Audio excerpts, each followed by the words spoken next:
이번 시간에는 제7과 속죄일에 대해서 함께 공부하겠습니다. 성경 본문은 레위기 16장이 되겠습니다.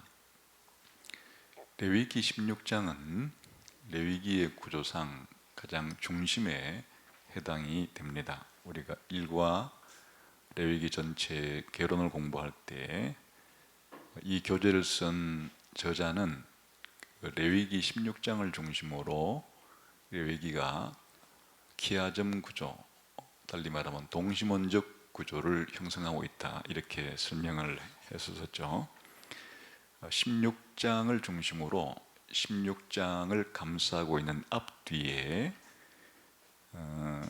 16장 앞에는 11장부터 15장까지가 정결법에 대한 내용으로 되어 있었고, 또 16장 뒤편에는 17장부터 20장까지 거룩한 것에 대한 성결법에 대한 것으로 이렇게 대칭을 이루고 있습니다. 또한 정결법 앞에는 그 8장부터 10장까지 제사장 관련 법이 있었죠. 그리고 또 속죄일 16장 뒤편에는 21장에서 22장 그 두 장에 또 제사장 관련 법이죠. 이렇게 또 대칭을 이루고 있었습니다.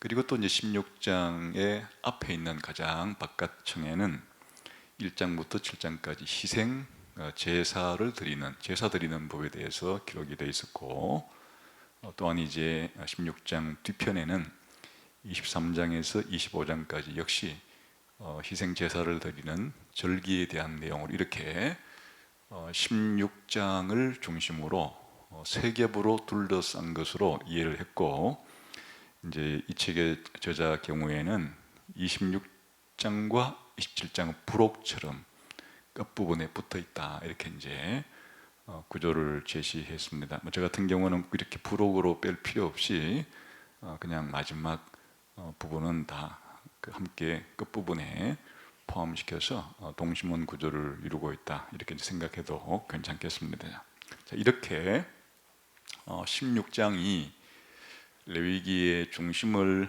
이루고 있다는 것은 그만큼 이제 16장이 다루고 있는 그 내용이 중요하다, 이렇게 생각할 수 있겠습니다. 그럼 이날은 뭐 하는 날이냐?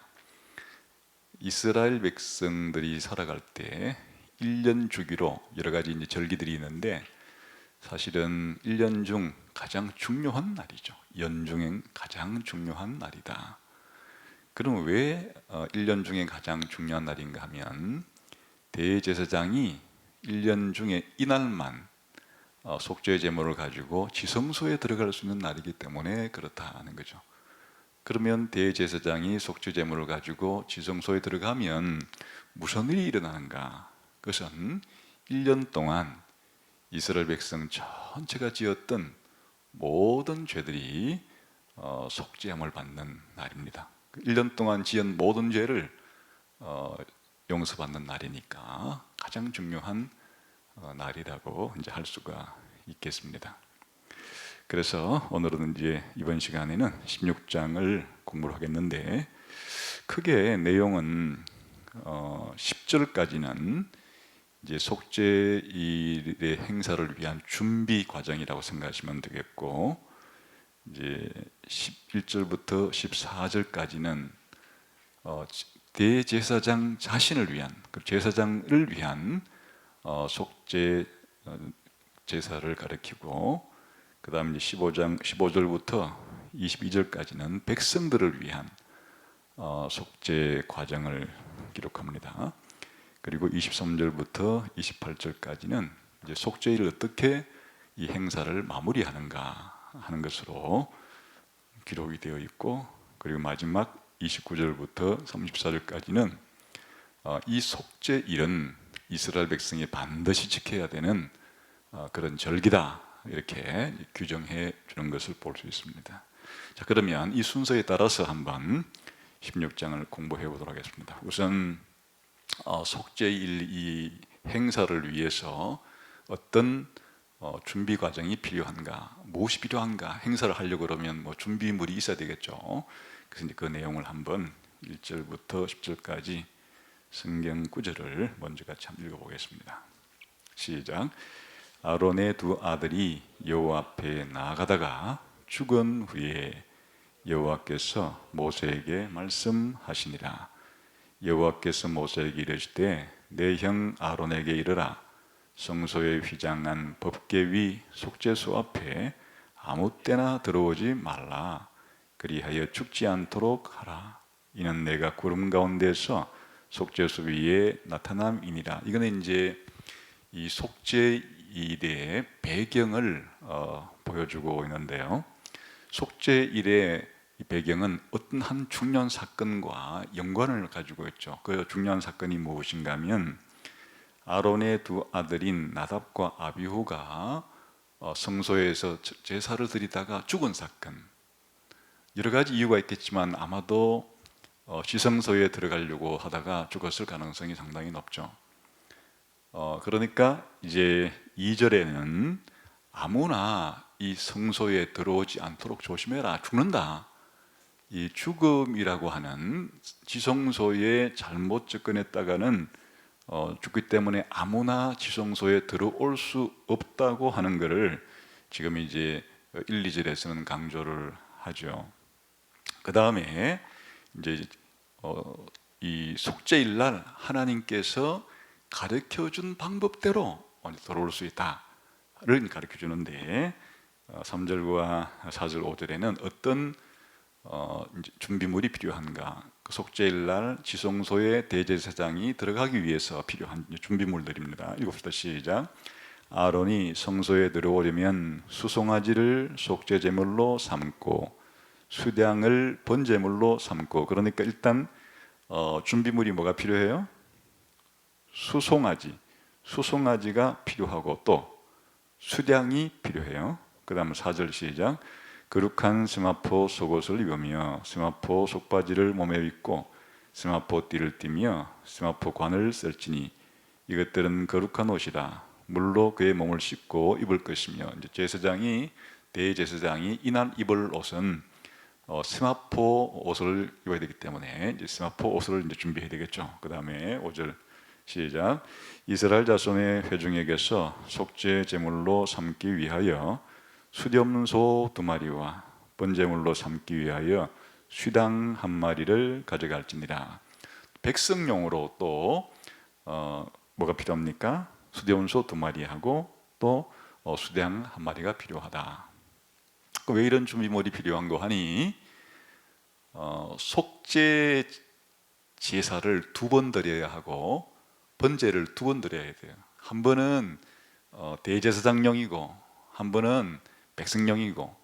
그러니까 아론이 자기 자신을 위해서도 속죄 제사를 드리고 번제를 드려야 하고 또 백성을 전체로 대표하는 거니까 백성을 위해서도 또 속죄 제사와 번제물을 드려야 하는데 아론이 자기 자신을 위한 속죄 제물을 위해서는 뭘 쓴다고요?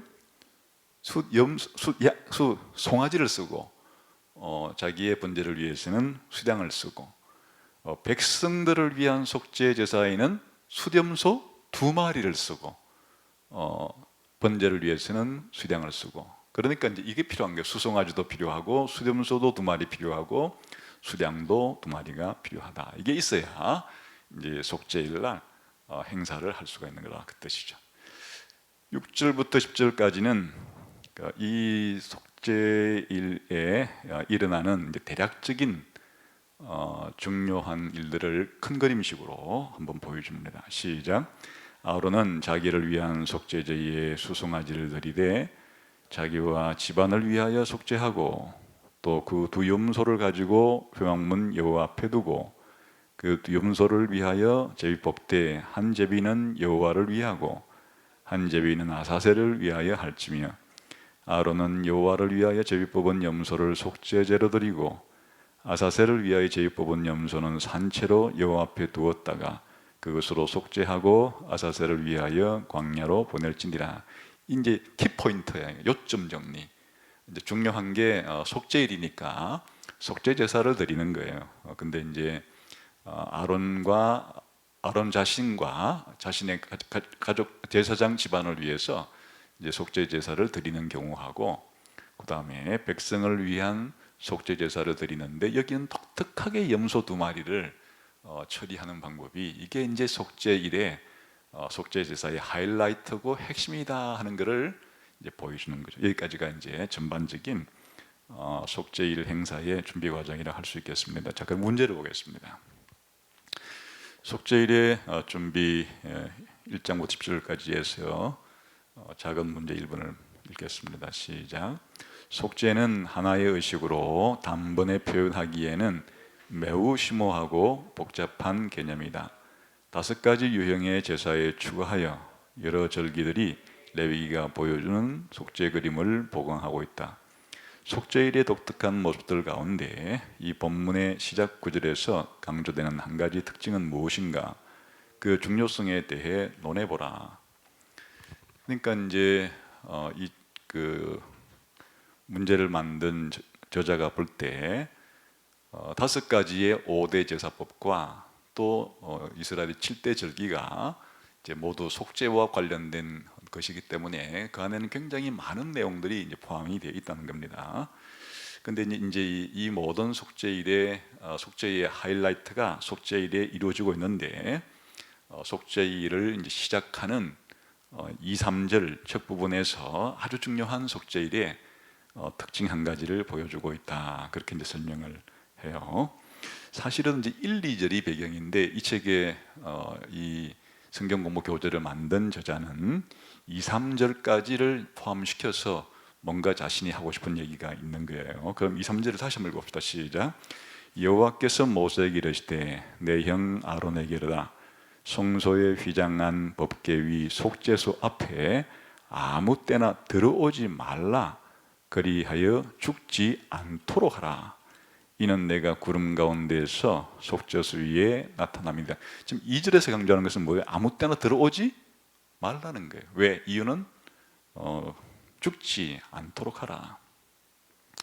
그러니까 이제 그 2절에 경고를 보내는 거예요. 아무 때나 속죄일에 지성소에 들어오면 안 된다. 왜냐? 잘못 들어오다가 죽기 때문이다. 왜 지성소에 들어오면 죽는가? 거기에 누가 계시기 때문에? 속죄소 구름 가운데 누가 계시기 때문에? 거룩하신 여호와 하나님이 그곳에는 계시는 것으로 계시가 되어 있기 때문에 거룩하신 여호와 하나님을 아무나 그렇게 들어오면 만나면 죽는다. 경고를 그렇게 이제 하는 것이고요. 그런데 이제 3절에는 반전이 일어나죠. 3절 봅시다. 아론이 성소에 들어오려면 수송아지를 속죄제물로 삼고 수장을 번제물로 삼고. 지금 2절에서의 강조점 뭐였어요? 아무 때나 들어오지 말라. 잘못하면 죽는다. 왜? 하나님이 속죄소에 계시기 때문에 이렇게 이제 말했는데, 그러면 그 1절이 보여주는 바처럼 그냥 나답과 아비후처럼 잘못하다가 죽는단 말이에요. 그럼 아무도 들어갈 수 없는 것처럼 그렇게 이제 생각이 쉽겠죠. 근데 3절에서는 어떤 반전이 나는가니까 들어올 수 있는 길을 하나님이 열어주신 거예요. 그래서 이제 들어올 수 있는 길이 있는데 그것은 바로 대제사장 아론이 속죄의 제물을 가지고 하나님이 정하신 날 정한 방법대로 그렇게 하면은 지성소에 들어올 수가 있다 해서 이제 이것이 전체 속죄일 날의 중요한 특징을 잘 보여주고 있겠죠. 그러면 이제 이것이 보여주는 바는 일단 첫 번째는 이 지성소는 살아계신 하나님의 보좌가 있는 방으로 그렇게 이제 상정이 되는 거예요. 그래서 지성소라고 하는 성전의 제일 안쪽에 들어있는 방에 들어가면 거기에는 법궤 혹은 언약궤라고 하는 상자가 있죠.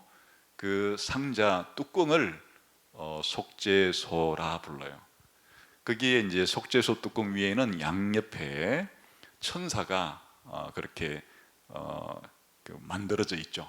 그러면 원래 그 천사는 그룹이라는 천사는 여호와 하나님께서 계신 곳에 그렇게 수종드는 천사들이에요. 그러면 거기에 있는 이 언약계 법계 자체가 하나님의 발판을 상징한 하나님의 발판, 그 위가 하나님의 보좌가 있는 곳이에요. 이게 이제 독특한 점은 구약 시대에 예수님이 오시기 이전에 고대 근동 지방에는 나라마다 성전이 있어요. 혹은 도시국가의 경우는 도시국가마다 자신들이 믿는 신에게 바쳐진 신의 집으로서 만든 그런 이제 신전들이 있습니다. 그러면 그 신전들의 경우에 메소포타미아의 각은, 가나안의 각은, 혹은 이집트의 각은 그 신전에 들어가면은 신전의 제일 안쪽에 뭐가 있겠어요? 신상이 있어요. 자신들이 믿는 신상이 있는데, 그 고대 중동 지방에 이 이스라엘만 지금 이제 광야 시대에는 성막이 신전이고 나중에는 이제 솔로몬 시대 때는 돌로 짓죠. 그런데 지성소에 들어가면 뭐가 없어요? 신상이 없어요. 신상, 여호와 하나님을 상징하는 그런 상이 없어요. 근데 이제 이 지성소에는 그런 상이 없는 대신에 상징적으로 하나님이 그곳에 계신다 하는 것을 보여주는 장치가 바로 이 언약궤, 하나님의 보좌에, 하나님의 보좌라 해도 좋고, 더 구체적으로는 원래 왕들이 앉을 때 보좌가 높기 때문에 발판을 만들죠. 그 발판으로 상징되는 것은, 그러면 보좌는 어디에 있는가 하면 그룹들 사이가 바로 하나님의 보좌로 상징이 되는 겁니다. 그래서 지성소에 들어간다는 것은 누구를 알현하러 가는 거예요? 살아계신 여호와 하나님을 만나 뵈러 가는 거예요. 그런데 일반 세상 나라의 그 왕들도, 황제들도 아무나 자기가 갖고 싶다고 할 수 없죠. 또 신하들이라도 우리가 가끔 사극에 보게 되면은 왕 앞에 갈 때 어떻게 돼요? 그냥 완전히 엎드려서 얼굴도 못 들고 그렇게 가는 그런 경우처럼, 그런데 거룩하신 여호와 하나님 앞에 죄인들이 갔다 가는 적사하고 마는 거죠.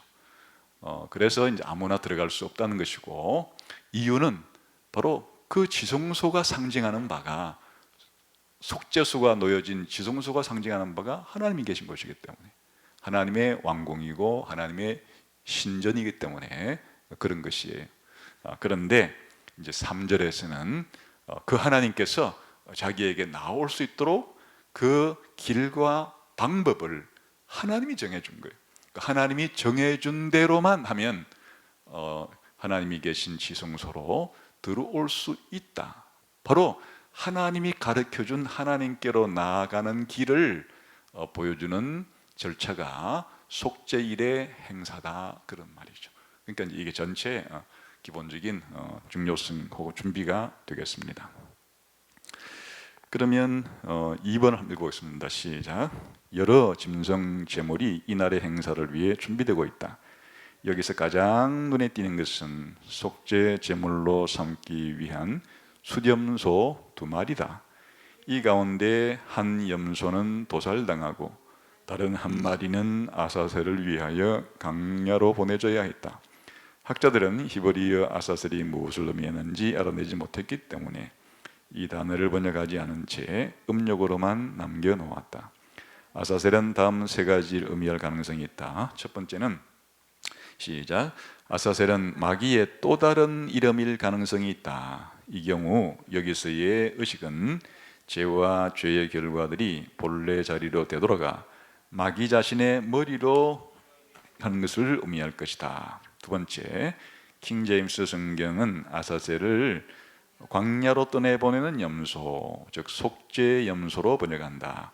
따라서 이 단어를 염소의 도착지보다는 그 목적을 묘사하기 위해 사용된 것으로 보고 있다. 셋째, 아사셀이라는 용어는 거칠고 험한 장소를 의미할 가능성도 있다.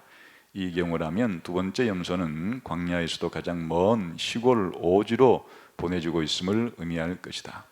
레위기 16장 8에서 10절과 21절을 읽고 아사셀의 의미에 대한 이 3가지 해석 가운데 어떤 해석이 가장 개인적으로 납득할 만한 건지 생각해 보라. 그 이유는 무엇인가?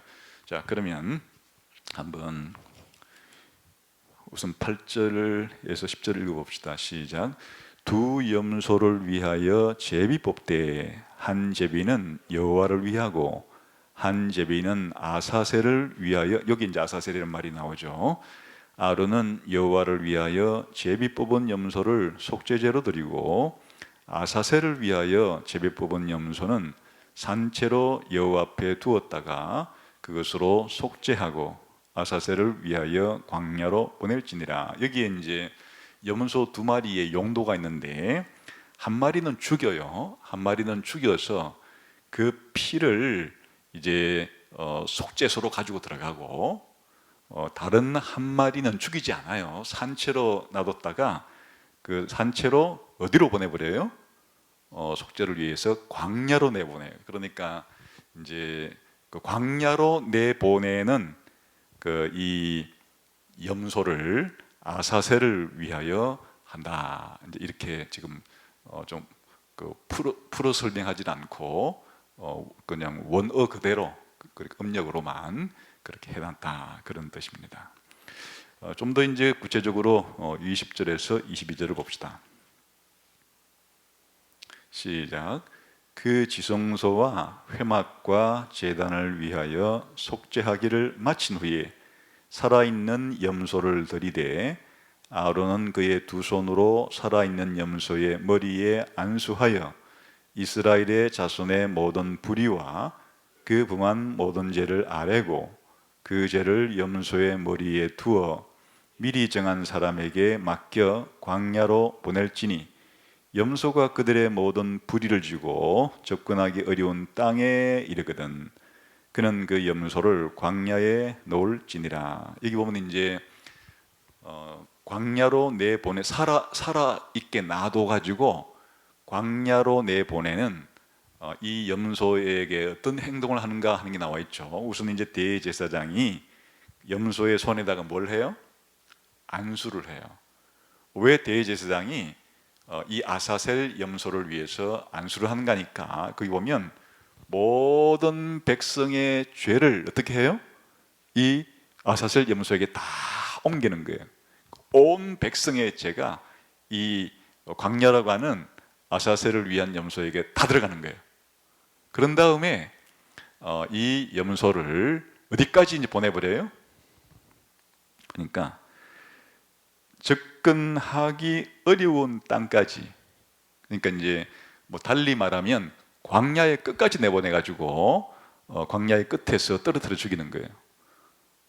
그러니까 이제 이 구체적인 설명을 볼 때 이 아사셀이라는 말이 무엇을 의미하는가에 대해서 이제 많은 다양한 해석들이 있지만은 대표적으로 한 세 가지 정도 꼽으면, 이 아사셀이라는 게 귀신을 가리킨다. 귀신에게 죄를 다 돌려보낸다. 그렇게 이제 해석을 하든지, 아니면 이 아사셀을 목적이 뭐라고요? 속죄를 위해서, 속죄라고 하는 목적을 위해서 보내는 속죄를 위하여라고 하는 목적을 설명하는 것이든지, 아니면 접근하기 어려운 땅, 아주 접근하기 어려운 먼 오지.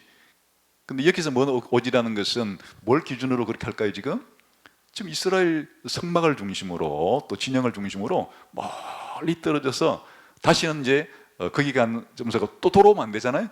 돌아오지 못할 아주 뭐 쉽게 말하면 세상의 끝이라고 말하면 좋겠죠. 광야의 끝이라고 보면 되겠고, 더 쉽게 말하면 세상의 끝으로 보내가지고 다시는 못 들어오게 하는, 이런 걸 볼 때 지역을 가리키는, 어떤 지역, 광야의 끝, 무인지경이라 부르기도 하고 접근하기 어려운, 사람이 살지 않는 그런 이제 뜻이라고 이렇게 장소로 해석할 수도 있고, 이렇게 귀신으로 해석하거나 속죄라는 목적으로 해석하거나 사람이 살지 않고 다시 돌아올 수 없는 그런 장소로, 이 세 가지 해석 가운데 우리가 그 두 본문을 읽어보니까 그 아사셀이라고 하는 그 구절이 어느 쪽일 것 같아요?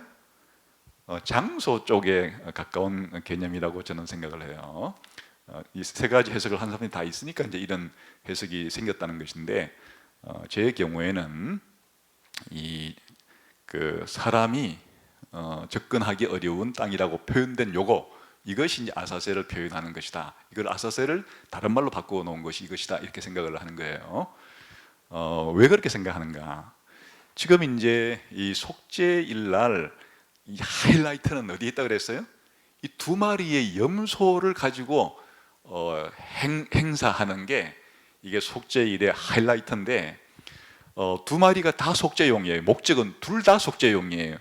죽임 당하는 염소나 살아가 쫓아내는 염소나 둘 다 목적은 속죄라는 목적을 하기 위한 것인데, 이제 이 두 마리 염소가 가는 방향이 달라요. 이 죽임을 당하는 염소는 어디로 들어가요? 그 피가 성막의 그 제단에서 해서 그 피를 가지고 대제사장이 어디를 통과해 들어가요? 성소를 통해 들어가고 어디까지 들어가요? 속죄소 안까지 여호와께 가장 가깝게 들어가고, 반대로 살아남은 이 염소는 같은 속죄를 향하는데, 지성소로 간 속죄는 여호와 앞에 뿌려서 하나님께서 보시도록 하나님 앞으로 들여보내고, 살아있는 이 염소는 정반대로 가는 거예요.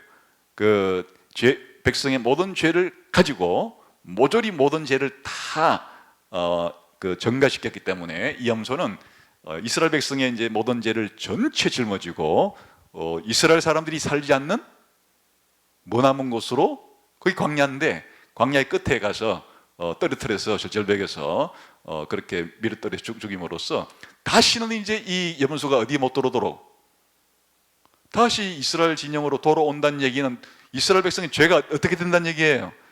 다시 돌아온다는 얘기죠. 그래서 이제 이 아사셀 염소의 가장 중요한 메시지는 무엇인가 하니까 시청각 교육인데, 어떤 시청각 교육인가 하면 속죄일날 무슨 일이 벌어지는지를 하나님께서 생생하게 이스라엘 사람들에게 가르쳐 주려는 거예요. 이스라엘 사람들이 이 의식을 통해서 속죄일날 사실은 속죄 이 피가 속죄소에 가서 뿌려졌는데, 그렇게 됨으로써 이스라엘의 죄는 이제 어떻게 됐다?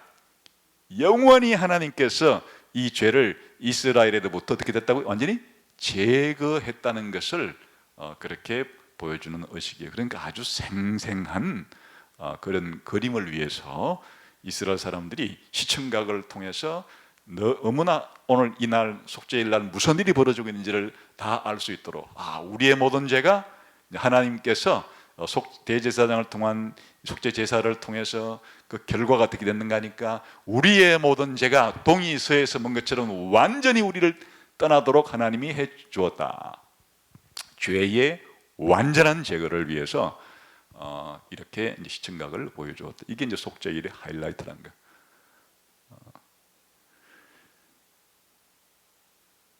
그러니까 사실은 이제 이게 다 이 구약 시대의 이것들은 뭐라 그랬습니까? 신약 시대에 예수님에 의해서 이루어질 일에 뭐라 그랬죠? 예표, 모형이죠. 그러니까 사실은 구약 시대의 이 대속죄일은 이제 완전한 것은 아니에요. 그래서 좀 이따 이제 한번 보겠습니다. 두 번째, 이제 구체적으로 속죄 제사를 드리는데, 제사장들을 위한, 대제사장을 위한, 그리고 넓게는 제사장들을 위한 속죄 내용이 14절까지 있죠. 봅시다. 11절에서부터 14절까지 읽어보겠습니다. 시작. 아론은 자기를 위한 속죄제에 수송아지를 드리되 자기와 집안을 위하여 속죄하고, 자기를 위한 속죄제에 수송아지를 잡고 향로를 가져다가 여호와 앞 제단 위에서 피운 불을 그것에 채우고, 또 곱게 간 향기로운 향을 두 손에 채워 가지고 휘장 안에 들어가서 여호와 앞에서 분향하여 향년으로 정거계 위 속죄실을 가리게 할지니, 그리하면 그가 죽지 아니할 것이며, 그는 또 수송아지의 피를 가져다가 손가락으로 속죄소 동쪽에 뿌리고, 또 손가락으로 그 피를 속죄소 앞 7번 뿌릴 것이며. 여기 이제 가장 먼저 하는 일은 대제사장이 그 대제사장과 다른 제사장용으로 잡은 속죄 제물의 피를 가지고 지성소에 들어가서 뿌리는 의식을 이제 가장 먼저 했죠. 문제를 보겠습니다. 시작. 속죄죄의 중요한 의미에 대해 복습해 보라. 대제사장이 지성소 안에서 속죄 제물에 피를 뿌리고 있다. 무슨 일이 벌어지겠는가? 원래 속죄 제사라는 것이 다른 말로 말하면 정결제 혹은 청결제라 그렇죠. 죄를 깨끗하게 씻어내는 제사예요. 죄로 인해서 오염된 것을 다시금 깨끗하게 정결하게 씻어내는 제사가 속죄 제사의 의미였는데, 이제 대제사장이 속죄일 날 속죄 제물의 피를 가지고 속죄소에 뿌렸다 하는 것은 뭔가 죄가 초래한 오염이 깨끗해졌다는 뜻인데, 그럼 무엇이 깨끗해졌어요?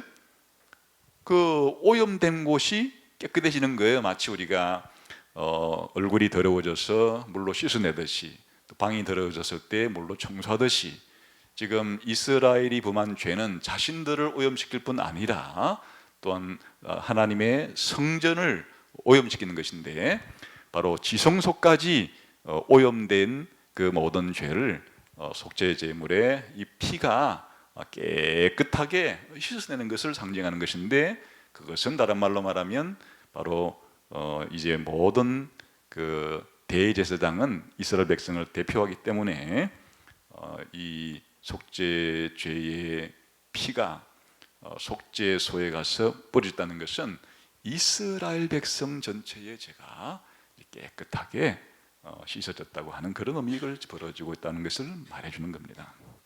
그 다음에 두 번째 문제, 대제사장이 먼저 자신과 집안을 위해 속죄해야 하는 이유는 무엇인가? 히브리서 7장 26절과 28절을 한번 비교해보라. 자, 일단 그냥 대제사장의 역할은 기본적으로 누구 죄를 지금 씻어내는 거예요?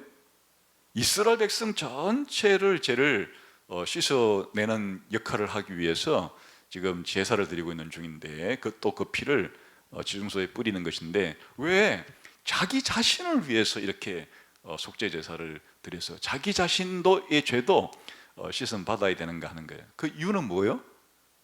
뭐죠? 대제사장 자신도 뭐기 때문이에요? 죄인이기 때문에 자신도 죄를 용서받아야 될 필요가 있죠. 그러니까 이제 대제사장이 가지고 있는 인간적인 한계예요. 그런데 신약 성경에 보게 되면은 놀라운 대제사장이 한 분이 계세요. 우리 한번 히브리서를 찾아봅시다. 신약 성경에 가서 히브리서 7장을 한번 보겠습니다.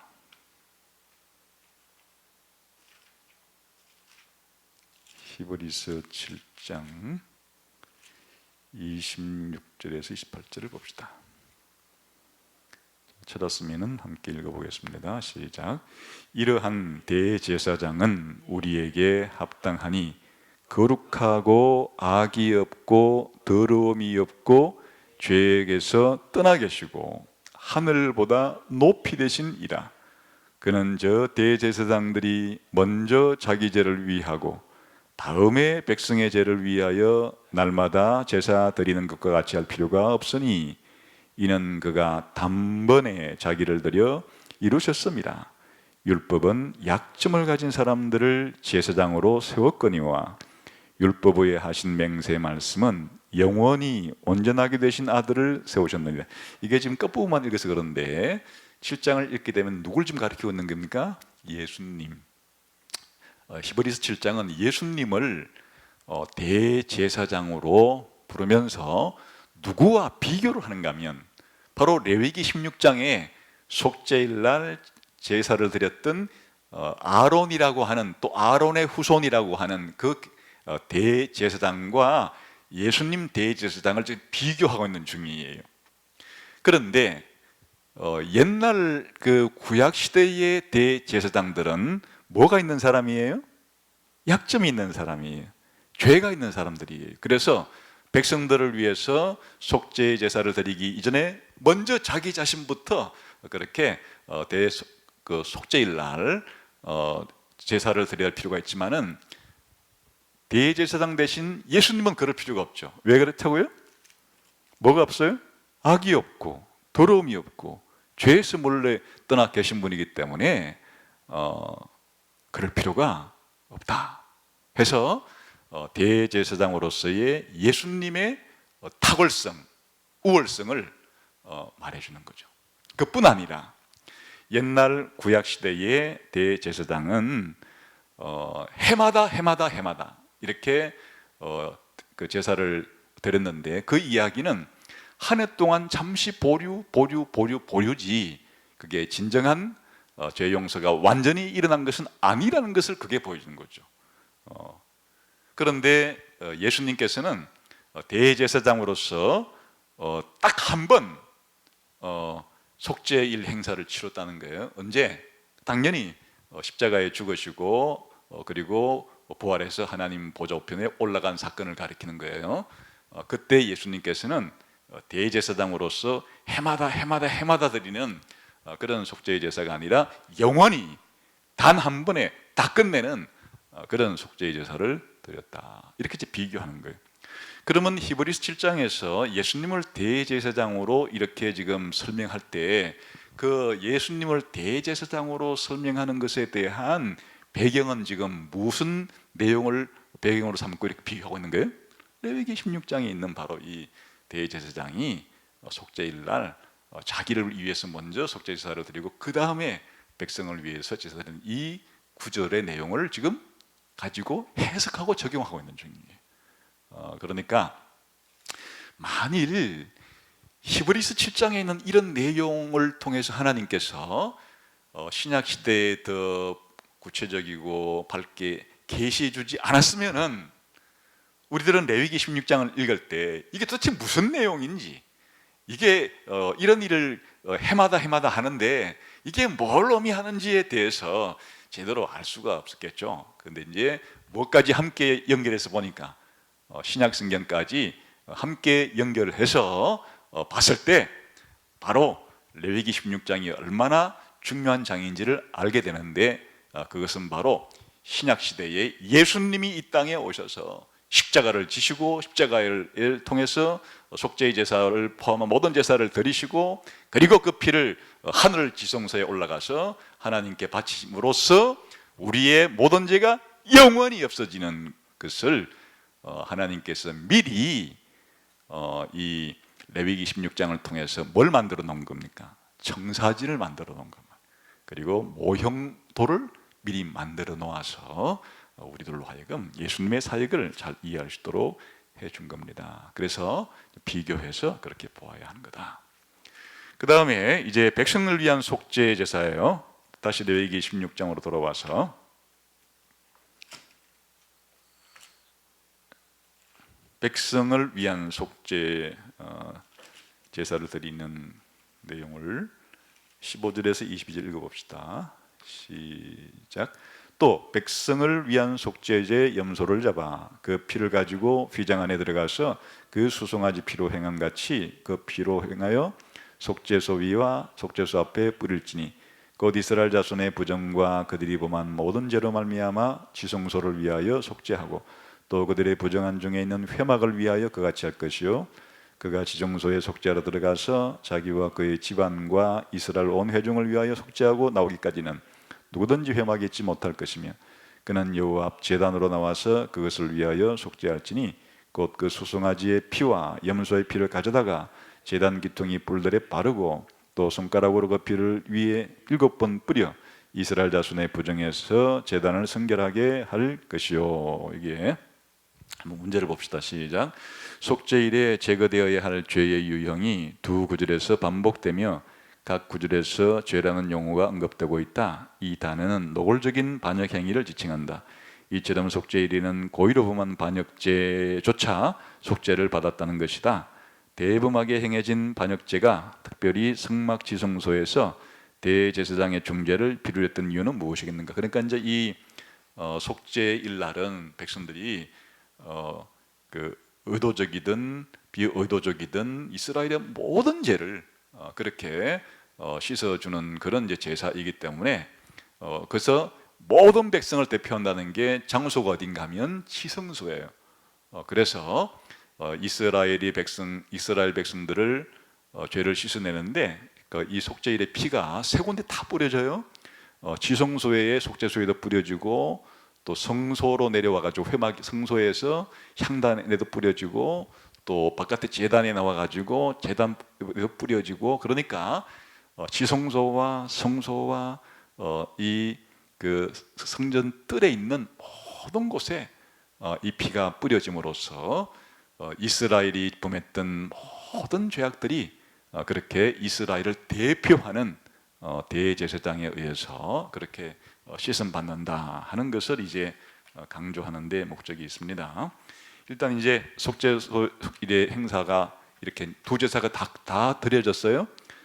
대제사장을 위한 속죄제와 일반 백성 전체를 위한 속죄제사가 이제 끝나졌는데, 그 다음에 이제 무슨 일을 하는가? 마무리.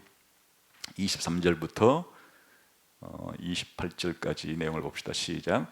아론은 회막에 들어가서 지성소에 들어갈 때 입었던 세마포 옷을 벗어 거기 두고 거룩한 곳에서 물로 그의 몸을 씻고 자기 옷을 입고 나와서 자기의 번제와 백성의 번제를 드려 자기와 백성을 위하여 속죄하고, 속죄 제물의 기름을 제단에서 불사를 것이요 염소를 아사셀에게 보낸 자는 그의 옷을 빨고 물로 그의 몸을 씻은 후에 진영에 들어갈 것이며, 속죄제 수송아지와 속죄제 염소의 피를 성소로 들여다가 속죄하였은즉 가죽과 고기와 똥을 밖으로 내다가 불사를 것이요 불사른 자는 그의 옷을 빨고 물로 그의 몸을 씻은 후에 진영에 들어갈지니라. 이제 이 속죄일에 관여해서 행했던 모든 사람들을 몸을 씻고 옷을 이제 깨끗하게 빨고 하는 이런 이제 과정으로 이제 마무리가 됩니다.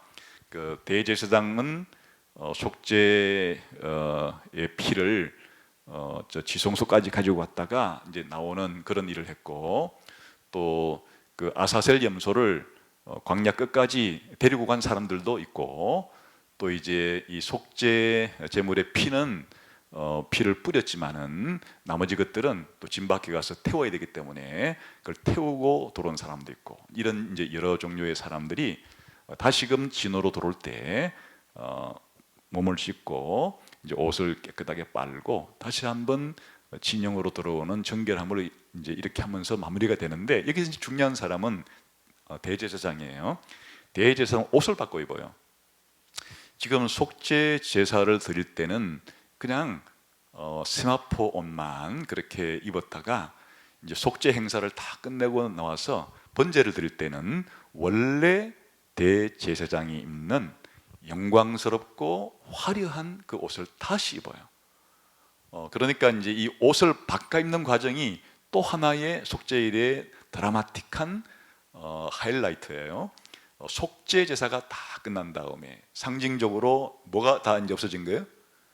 죄가 다 없어지고 난 다음에 다시금 이제 번제를 드리는 것은 단순한 죄 문제가 아니에요. 하나님께 완전한 그렇게 헌신과 충성을 상징하는 그런 의미가 있는데, 그때에 이 대제사장의 어떤 변화된 지위, 변화된 상태, 이런 거를 무엇으로 바꾸는가 하니까 이제 죄를 용서받기 위해서는 하나님 앞에 겸비하게 낮아진 모습으로 상징되는 세마포 옷을 입었다 그래서 벗고 이제 아주 영광스럽고 화려한 옷, 마치 우리가 왕복을 생각하면 될 정도예요. 대제사장의 옷은 제일 안쪽에는 흰 세마포 옷이지만 그 바깥에는 겉옷은 아주 파란, 하늘을 상징하는 파란 색깔의 겉옷을 입고, 그 바깥에 조끼는 그냥 보석을 12개를 박아놓은, 또 어깨도 보석을 큼지막한 2개 박아놓은, 그러니까 보석으로 빛나는 조끼를 입었으니까 대제사장이 딱 정상적인 대제사장 복장을 딱 입었을 때는 바깥으로 딱 볼 때 뭐가 번쩍번쩍해요? 보석으로 번쩍번쩍하는 그 보석 옷을 입고 있는 거란 말이에요. 그러니까 이제 이것은 대제사장이 영광스러운 그런 이제 신분과 지위를 상징해 주는 거죠. 그래서 대제사장의 낮아짐과 높아짐을 이 2개의 복장으로 보여주는데, 이것은 이제 신약 성경에 오게 되면은 바로 이 대제사장이 아까도 보았지만은 사실 누구를 보여주는 그런 그림이에요? 예수님, 신약 시대에 오실 우리의 모든 죄의 문제를 해결해 주러 오실 그 대제사장 되시는 예수님에 대한 그런 그림자이자 또 모형인데, 그래서 신약 성경은 뭐라고 말하는가 하면 예수님께서 우리의 죄 문제를 담당하시고 우리의 속죄를 이루기 위해서 우리와 같이 되는 것을 예수님의 겸손, 예수님의 낮아짐이라 그러죠. 예수님이 인간이 되셔서 십자가에 죽으시는 그 과정은 예수님의 낮아짐이. 근데 예수님께서 십자가에 죽기까지 하신 이후에 하나님께서는 예수님을 어떻게 해서요? 높이세요. 하나님의 예수님을 부활시켜서 하나님의 영광스러운 보좌 우편까지 높이셔서 모든 만물이, 다시 말하면 하늘에 있는 것과 땅에 있는 것과 땅 아래에 있는 모든 만물이 예수님을 주님으로 칭송하고 영광스러운 예수님의 통치를 받을 수 있도록 예수님을 그렇게 높이셨다 하는 것을 보여주는 것이죠. 그래서 사실은 그 대제사장이 속죄일 날 이렇게 죄 용서를 받아내기 위한 속죄 제사를 드릴 때 입었던 그 단순한 그 스마포과 속죄 제사를 다 끝낸 다음에 이제 영광스러운 대제사장복으로 갈아입는 이 자체의 의미는 예수님의 겸손과 영광, 예수님의 낮아지심과 높아지심에 대한 그림이고, 사실은 예수님에 대한 그림인 동시에 우리 신자들은 예수님과 연합된 존재이기 때문에 우리들도 죄를 짓고 난 다음에 지금 비참한 상태에 있으나 예수님과 연합된 우리 신자들도 궁극적으로 부활 이후에 우리도 어떻게 될 것이에요? 대제사장이 영광스럽고 화려한 복장으로 갈아입는 것처럼 우리가 부활하는 날, 영원한 천국에 들어가는 날, 우리 또한 대제사장의 복장이 상징하는 것과 같은 영광스러운 부활의 몸으로 그렇게 하나님 앞에 서게 될 것을 보여주는 그림이기도 하겠다, 그렇게 생각하면 되겠죠. 자, 마지막에 우리 그 16장 29절부터 34절까지 좀 봅시다. 시작.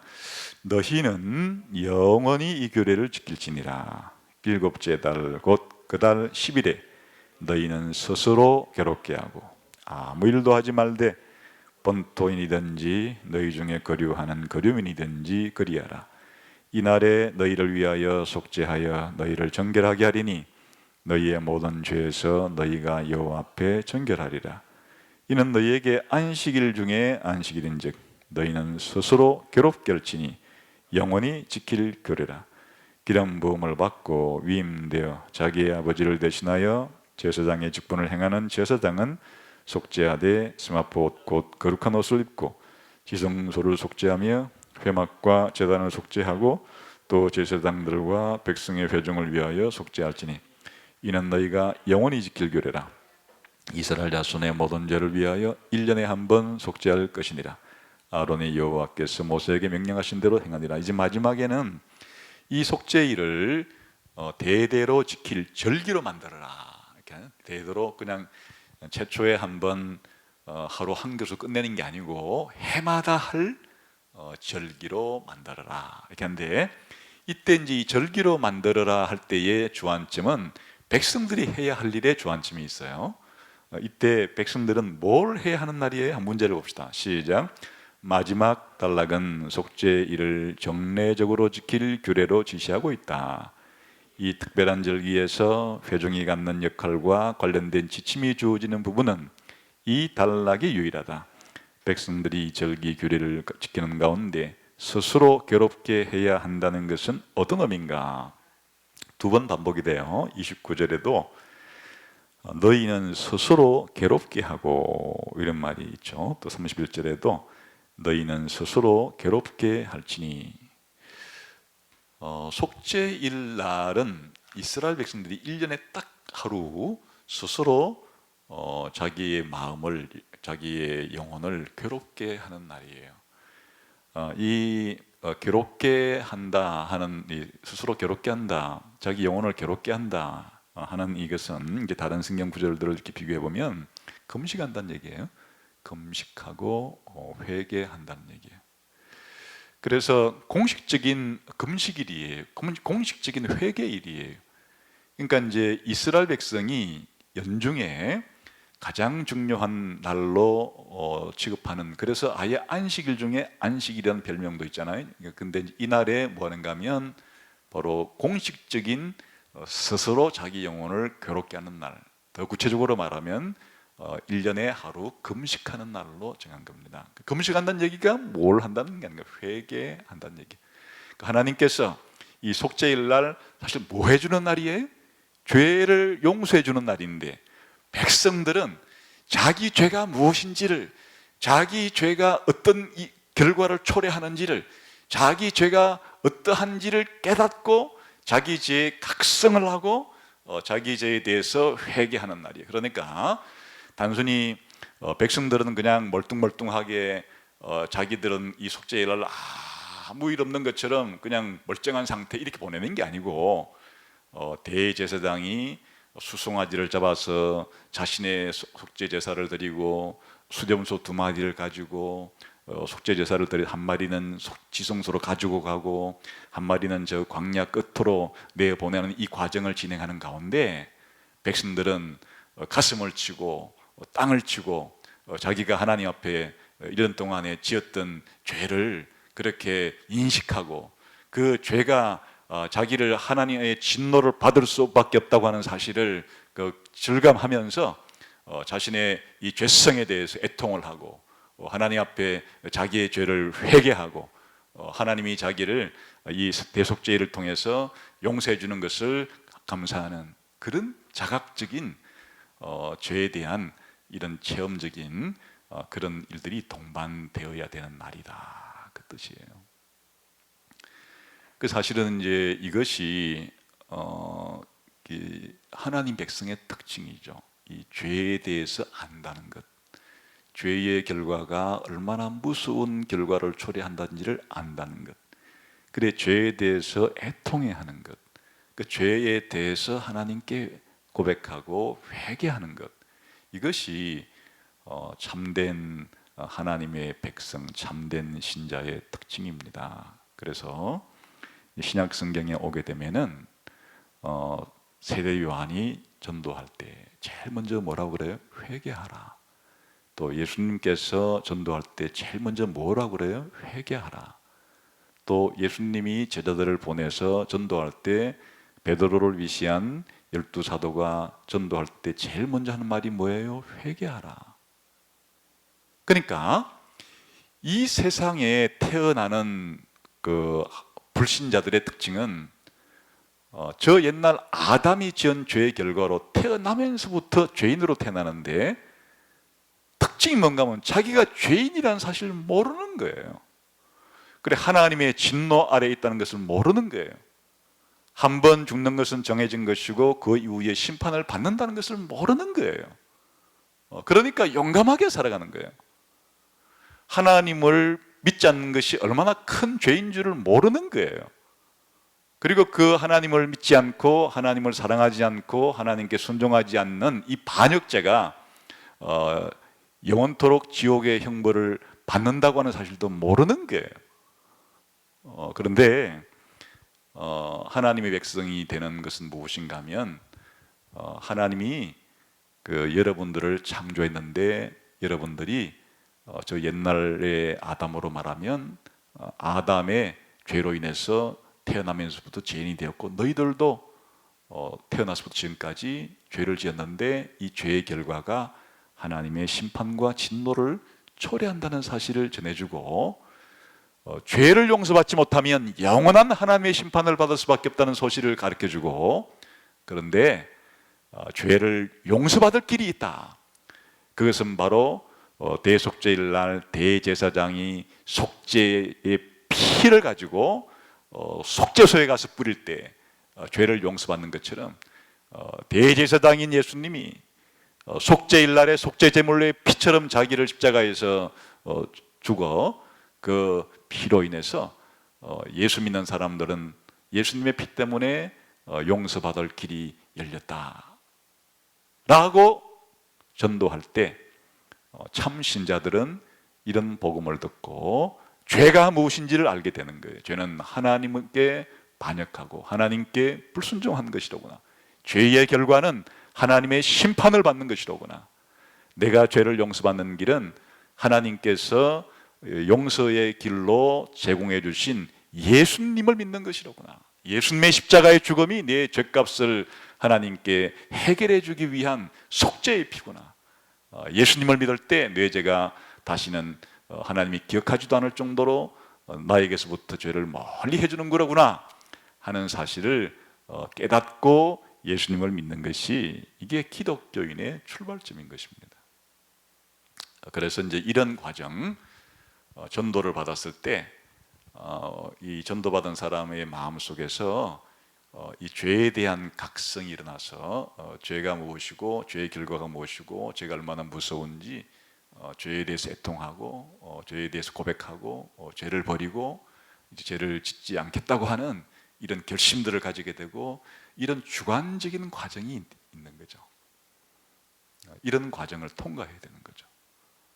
이런 것을 이제 대속죄일 날 모형으로 남겨놓은 거예요. 이날은 백성이 하루 1년 중에 이 하루를 그렇게 괴롭게 하는 금식을 하면서 죄에 대해서 애통해야 하고 죄를 회개하는 이런 것을 통해서 바로 하나님이 그 대제사장과 속죄의 염소들을 통해서 죄를 용서해 주기는 하지만은 이 죄를 용서받는 이스라엘 백성들의 마음 속에서도 이에 대한 반응이 있다. 이에 대해서 하나님 앞에 자기 죄에 대해서 회개하는 과정을 겪는다. 그래서 우리들이 왜 예수님 믿으면 기쁨이 솟는가?